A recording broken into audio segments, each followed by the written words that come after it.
gosh. Just press the button, and here we are. Today, we are talking about comparing the top course platforms and deciding which one is right for you because, as marketers, we know how much experience do you have with different platforms, like besides websites. So, we both have had the opportunity to look into course platforms. So we wanted to talk about it with you today, see what you're picking, and get into it. So I'm Pip, Seymour Digital Media, and this is, Reena Little from Little Works Indie Media. and together, marketing is a group effort. And we are going to talk about what you should be thinking about when picking a course platform, like usability, navigation, community features, enrollment, content delivery system, and technical considerations, learning preferences, platform features, popular platforms, and key factors to course success. But we're just going to have that discussion. We will hit on all these things today. Reena and I talked about it in the car yesterday when we were together. We did. Yeah, so basically, the title, we always create our titles quite early on in the process of what we're going to talk about. And then sometimes through the working of the content, we realize that maybe the title wasn't quite accurate. So we're not going to look at the top four. We're going to actually talk about how to approach it and what we found with the top ones that we've worked with. And they're, so so the ones that we really looked at that we've all worked with, or that Pip and I have worked with, is LearnDash, Kajabi, Thinkific, um, and then Mighty Communities. And did you say that you worked with School? I've been on School. It looks pretty interesting. Yeah, I think that's the one that I know the least also, but it might be something that's up and coming. I've seen it a few times now, so it should be on the list also. And first of all, there are two kinds of platforms. There's the one that you self-host with your website on your own server, and there's the one that you pay a monthly fee to that's self-hosted. So same with websites, so you need a place to put all the files and to send people to. So that's your first consideration. Um, and it doesn't, what we found is that for the communities that are actually, and the courses that are actually selling, it doesn't really make that much difference in the cost Right? once you get going, because even though it seems like paying a monthly fee is it's an obvious payment, but when you start to upload LearnDash, Pip, you were saying that it was all in the extra plugins that you need to run LearnDash. So LearnDash itself is fairly inexpensive. You do have to have some technical know-how or some professional help to get that installed and organized on your site. Generally, that's what I found. Most of my clients haven't been able to install it and organize it on their own. But it's not too terrible if you are tech savvy and feel confident on most platforms. You might be able to do that yourself. It's also I've seen a variety of ways that it ends up looking. So, and it really depends on what you're able to do and how you choose to do the setup. So some look really good. I didn't even know they were LearnDash, and then other ones I can spot right away, and I think to myself, "Oh, this must be a LearnDash course," Mm. and it's a little bit ugly, quite frankly, and not very smooth, not very user friendly. So that's one thing. But the ones that are done well are actually quite nice. They look What makes them different, and how can you not tell it's LearnDash? That's very interesting. yeah. So basically what I can do to tell okay, so what I can do to tell, okay, well, I actually read the code. So that's the easiest way. You can go and view developer code. That's one way. But there's kind of like as an aesthetic to all of them. If you really start to look at them, you can start to tell which one's a thinkific. It just comes with repetitive use, and definitely Mighty Communities has a very particular look that's unique to its own. Some of them look similar to each other. Mighty Communities is completely different because it focuses on community first, whereas I think the other platforms focused more on the course and how to navigate through the course. And they also have things that are really fun or can be fun, like Quizzes. you're prevented from seeing future content before you've completed the course content that is next. So there's a sequential aspect to it. And they can also offer up, if you want to offer certification of any kind, then you can also Mm. have quizzes on there to get people through the course. So they finish the quiz, then they get on to the next module. So that's LearnDash does that, and Thinkific and Kajabi all do that. I don't think that Mighty Communities does that, but I'd have to check. So what we'd like to do is now go back and formulate a nice little checklist, little table to add to the group in the Cyberpunk Marketing Mixer, Cyberpunk Geek Geek Marketing marketing Mixer. mixer. Yeah, yeah, yeah. Funny name, but great people. Yeah, so we'll put that in there for everyone at a later date where we'll do a comparison chart on all of the platforms that we talked about today. But okay, so Which I think would I be fun. yeah, so let's continue to talk about how to approach, and then we can go on and Pip, actually, I'd love to know which is your favorite platform. I know that you've run courses on a few of them. Some of them. Yeah, yeah, So let's yeah. I've talk about changed. what you love, and I'll tell you what I love at the end, and we can see what anyone else out there, if they've used something, what they love and why they love it or why they don't love it, or what Mm. aspects they would love wish there was. So Pip, you talked about the things that we don't think about when we're organizing a course. So if you think about a course, usually you're thinking about what's the course content, how do I get it up there, what does it look like, and how's it organized. But and that's the basics. That's the basics of getting a course up there.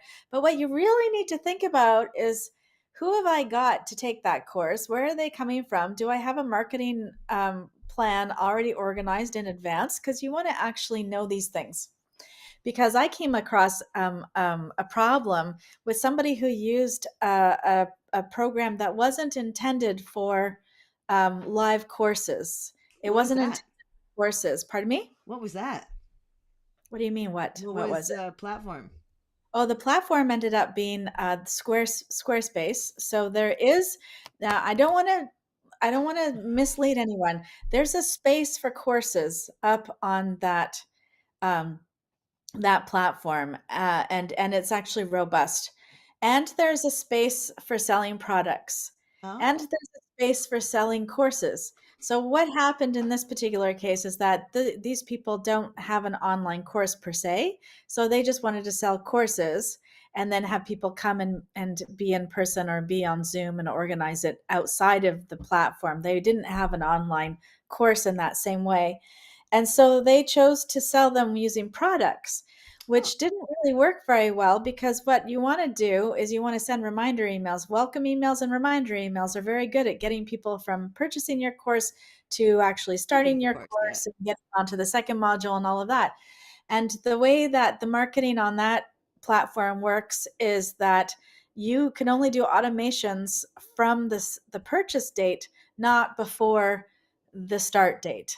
So that Mm. caused a bit of a hiccup when it came to implementing automations, because of course Squarespace and all of these other um, um, self-hosted spaces or hosted platforms, there's no ability to go in and tweak that and make it how you want. If you have LearnDash, you can generally custom code things, or get them to change and add product requests. You can actually do that. So it makes it a little bit harder. So you want to think about, what kind of automations do I want? How am I going to market this course? And like, do I want to send the welcome email, just the welcome email as the automation? And then do I want to do all the other automations from maybe MailChimp or some other email automation platform, which is also doable, but you have to kind of like really think about that. So that's the one hiccup that we had. The other, and then it goes into the same. I don't want to just ramble on. Do you want to say something No, no, about no. that? I'm listening. I'm listening.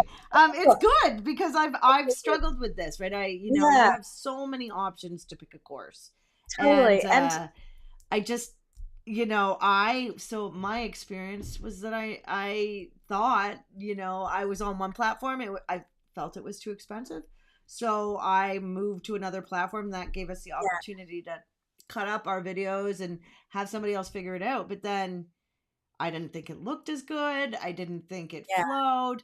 And yeah, and the pricing was the same. Like So we just got nickel and dimed.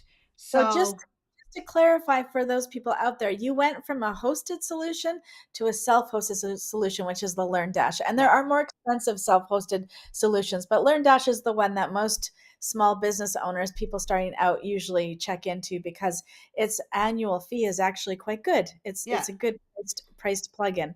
But you're right, you get nickel and dimed later on in the same way. So, And you and have to have a lot of tech savvy. It's like yeah, the comparison between like when you're telling a client, okay, get you would do well with a WordPress site or you would do well with the Squarespace site and why you would recommend them, right? If yeah, clients don't want to have all the control or they don't want to think about like, yeah. some things like image sizing can be heavier on Squarespace, right? But we've learned over the long run actually it all matters. So Yeah, it all matters. So the next issue that I noticed, so we think about price and we think about automations yeah. after someone's purchased. We've covered those. The next piece that we want to think about is community. So a lot of spaces are starting to build out community areas. I believe Kajabi has a more robust community space now. Definitely Mighty Communities is focused on the community space, Yeah. but you can't you can't thread messages on Mighty Communities, which prevents me from participating in the What do you mean conversation. by thread messages? So usually, like if you look at Slack or Facebook, you somebody makes an initial post, and then all the responses to that post go into comments, Yeah, replies below. back, Yeah. and it's easy to follow a whole conversation. On Mighty Communities, you get like it's just one straight up conversation, like Mm. using Google Hangouts, where everybody's chiming in on different topics at they're Yeah. answering something else, and they may tag the original poster, they may not. But and it's It's just very confusing. messy. It's Yeah. super hard to follow. So I actually dislike that piece completely. I get that. But yeah, so you have that piece too, the community, and many people are still doing their communities on Facebook pages, Mm. sorry, Facebook groups, Yeah. or they might choose a Slack platform, or I they might love Slack for it just I because I'm always in there. I find it a very fast, effective way to get responses, give responses. I like it too. I do like it too. I prefer Facebook because you can have pictures and stuff, and it's easier. Yeah. I'm just used to it a little bit more because I'm so old. Old people are on Facebook. I'm on Facebook. We got told at the conference only old people are on Facebook. I'm on Facebook and I my headphones I just know. died. Anyways, um, excuse me. Excuse me. Sorry. So basically, what happens is you need to figure out where your community is going to live, and you need to think about that long term because algorithms change, as we know. We don't own any of those community-based platforms. Like you'd have to literally on I don't know if LearnDash has something built in or if we have to find a whole other plugin for the website in order to create that community thing. I did Oh. use it once for one client. I used Google Groups, but I don't think that really exists in the same way anymore. Um, Oh, that's I know interesting. that we sunsetted that from one of our clients, and I can't remember why because I do know that I'm still on a listserv for Google. But we did use Google Groups in a behind a membership login, so that worked out okay.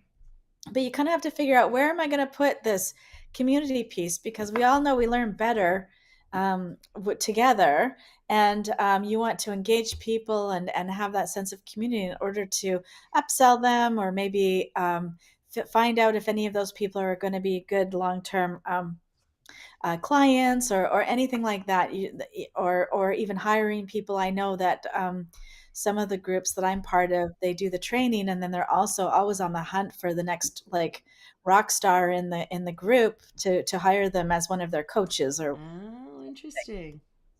so you want that community piece for sure. If you don't, then sometimes the course spaces end up quite dead. Like people will buy them, they'll try them, they'll forget about them, they don't come back because there's no community piece that they're logged into regularly. Um, and then you I want to think. about like, is your class completely video delivered? Are there Mm. downloads? Do you want to have a weekly or a monthly question and answer time? Do you want something like that? And then what platform are you going to use to deliver that piece too? Because you could do Zoom, you could do, I think is it Kajabi that you use that has the Yeah, Zoom? Kajabi has. It is funny though because unless you have to, it takes some fandangling in that you can have a live class in there, but if you go back for the recording, it's like this big, Oh and no, then you click on it and it plays, and you're like, you and can't it see it. took me a while to figure out how to make it bigger. Oh, right, Like yeah. so, the user friendliness, like it definitely, or maybe I'm just funny and don't when you click something and it closes it versus what it's supposed to do. Apple does that. Yeah, so sometimes, yeah, yes. It's So like if the yeah, Norman door. Do you know what a Norman door is? Have I ever told you? Love the no. Norman door. A Norman door is a door that when you go to it, you naturally think that you should push, but you should pull.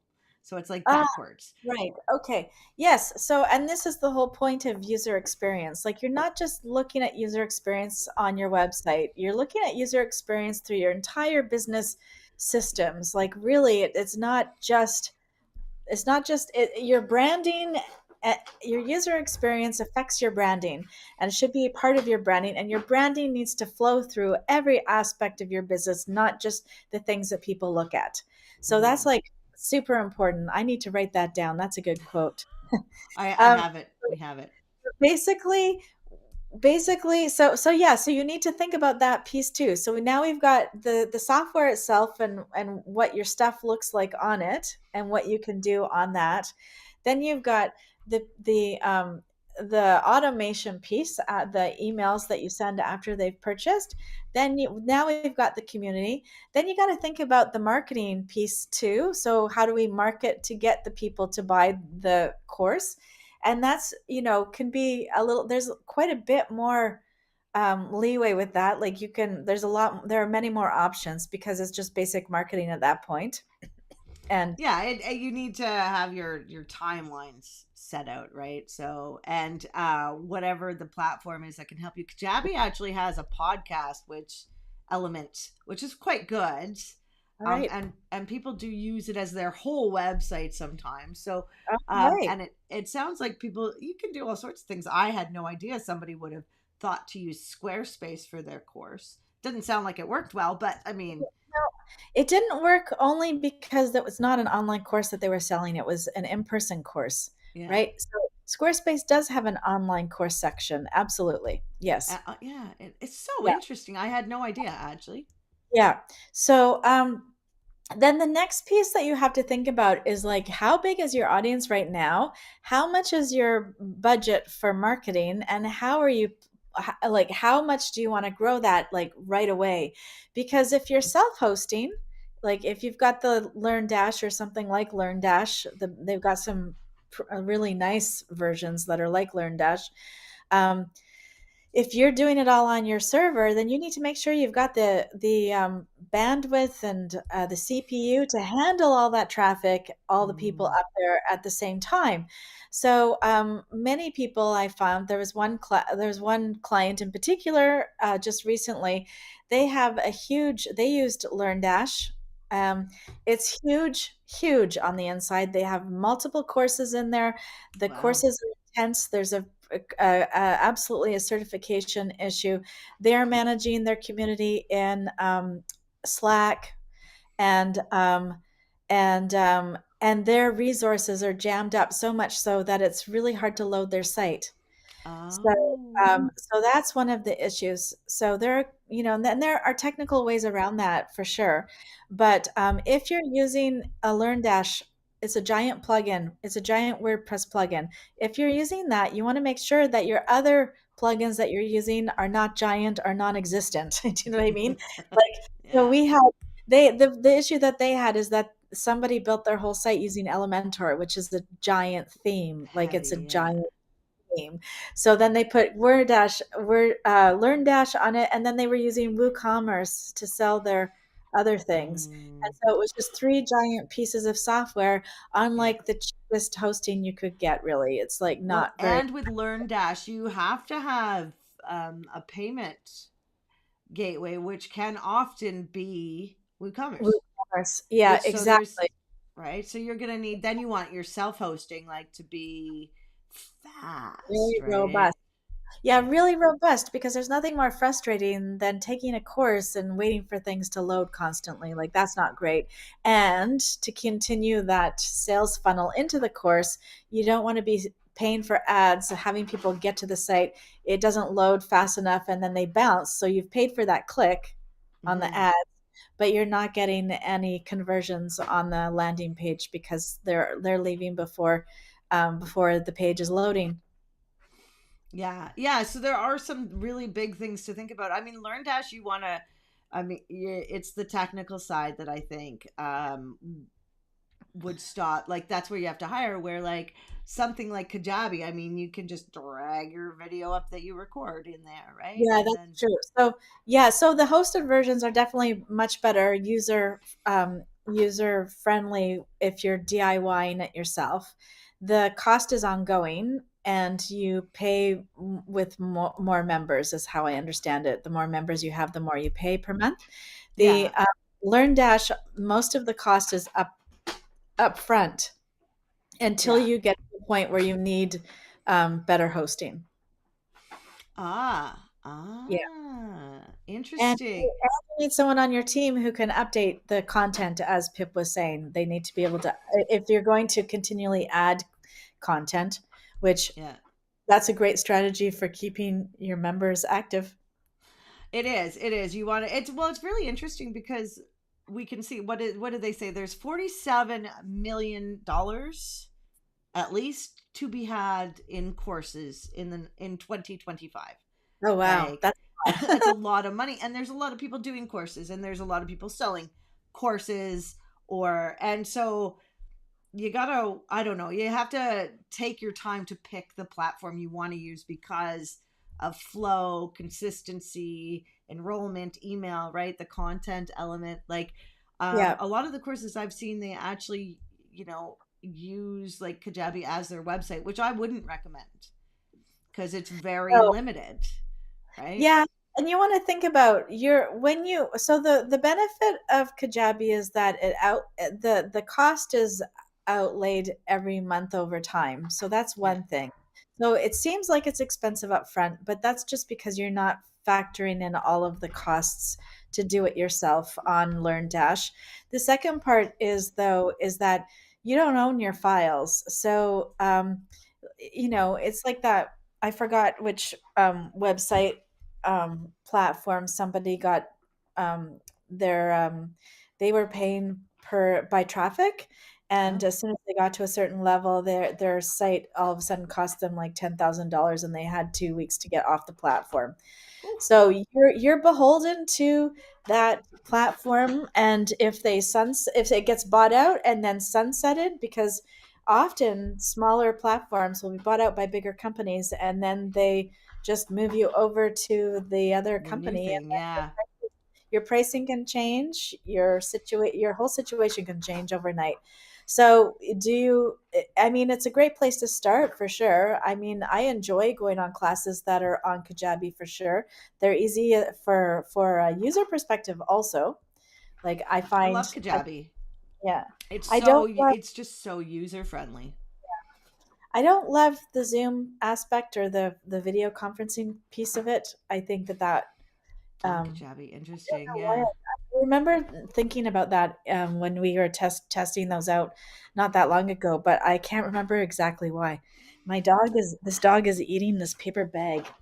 I gotta feel, I feel compelled to step in, get a toy. Right. Save the bag. It is funny because I think if we did a poll of what, Yeah. of course, because I did like Thinkific and it was Canadian and it was Oh they yeah. have a free version, so yeah, so I did like it, but Kajabi seems the most, so from what I've seen so far, is the most user friendly. What's Yeah. your experience so far Yeah, with I user think that's friendly? exactly right. So I do like I have a tendency to like Kajabi also. I've taken a I haven't I had one client a while back who used Kajabi, and so I got the the owner view of it, which was fine. I as a user, I love it best. Um, I think LearnDash it can be set up really nicely, but it's not always set up nicely. It's Hmm. really hard to figure out how to make it look good. I think the reason why the one client that I worked with who's Learn Dash wasn't very nice is because she really wanted that finish this, do all the questions in this order.